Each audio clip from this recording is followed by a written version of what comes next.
Over the past 2 weeks on this channel, we've covered 2 big ideas. Week 1, the 5-second rule. How a simple countdown can break hesitation and push you into action. Week 2, why your brain resists change. How your biology fights against growth, and how neuroplasticity lets you rewire it. Today we get practical, because understanding your brain is only useful if you build a daily structure that works with it. And the most important structure you can build, the one that sets the tone for everything else, is your morning. Not a 5 a.m. morning, not a 2-hour routine, just a smarter one. Let's get into it. Here's the problem with most morning routine advice. It's designed for someone whose entire identity is built around optimization. Wake up at 5 a.m., cold shower, meditate for 20 minutes, journal, exercise, read, all before 7 a.m. And if you miss one step, the whole thing collapses. You feel like a failure before your day has even started. The research tells a different story. A 2019 study published in the journal Nature Communications found that chronotype, your natural tendency to be a morning or evening person, is largely genetic. Roughly 50% of your sleep preference is determined by your DNA. Forcing yourself to wake up 2 hours earlier than your body wants to isn't discipline. It's working against your biology. And as we covered last week, fighting your biology with willpower is a losing battle every time. The best morning routine isn't the one productivity influencers recommend. It's the one you'll actually do, consistently. So what does the science actually say about mornings?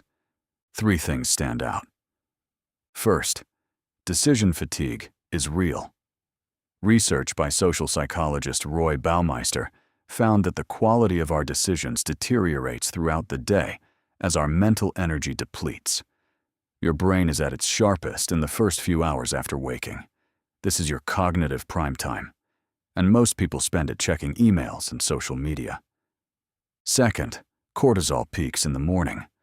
Your cortisol level, the hormone responsible for alertness and focus, naturally peaks within 30 to 45 minutes of waking. This is called the Cortisol Awakening Response. It's your brain's natural performance window. What you do during this window sets your mental tone for the entire day. Third, implementation intentions work.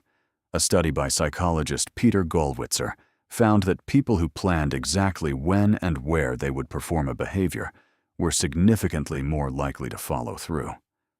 A morning routine is essentially a set of implementation intentions, pre-made decisions that remove the need for willpower entirely.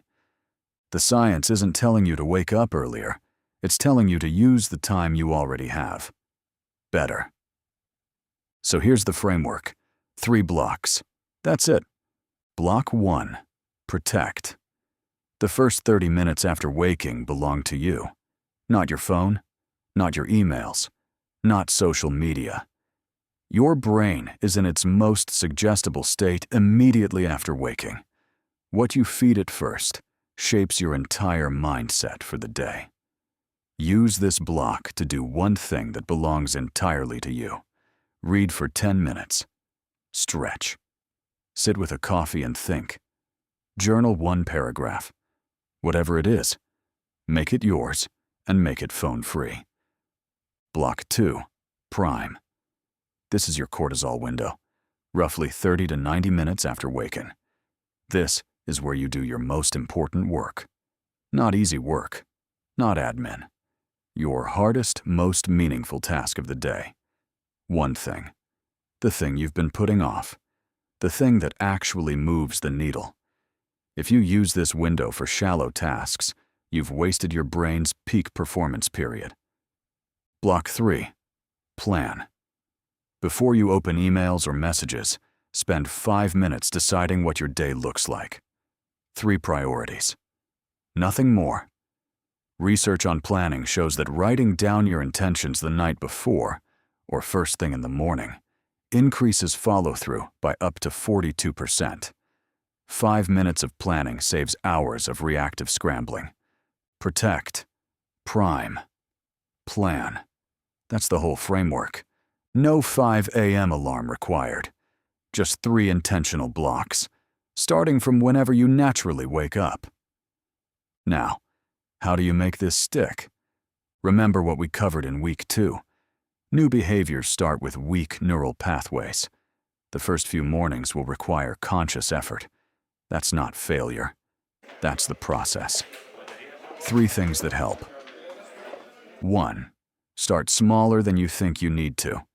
If block 1 is 30 minutes, and that feels overwhelming, make it 5.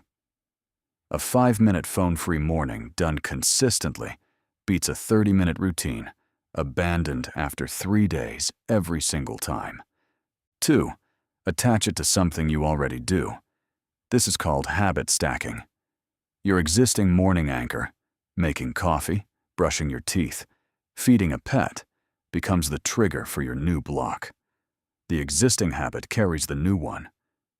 3. Use the 5-second rule. When your alarm goes off and your brain starts negotiating, 5, 4, 3, 2, 1. Get up. Start block 1. The momentum builds from there. Everything we've covered on this channel connects. The 5-second rule gets you started. Understanding your brain tells you why it's hard. And this framework gives you the daily structure to put it all into practice. That's not a coincidence. That's the system. Your morning doesn't need to be perfect. It doesn't need to start at 5 a.m. It doesn't need to look like anyone else's. It just needs 3 things.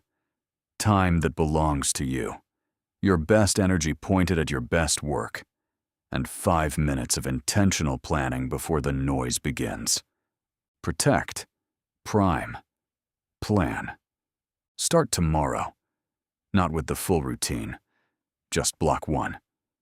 5 minutes. Phone down. That's it. If this series is helping you think more clearly about how you operate, subscribe to Clearer Thinking. New video every week. And if you want to go back to the beginning, I've linked videos 1 and 2 on screen now. They build directly on everything we covered today.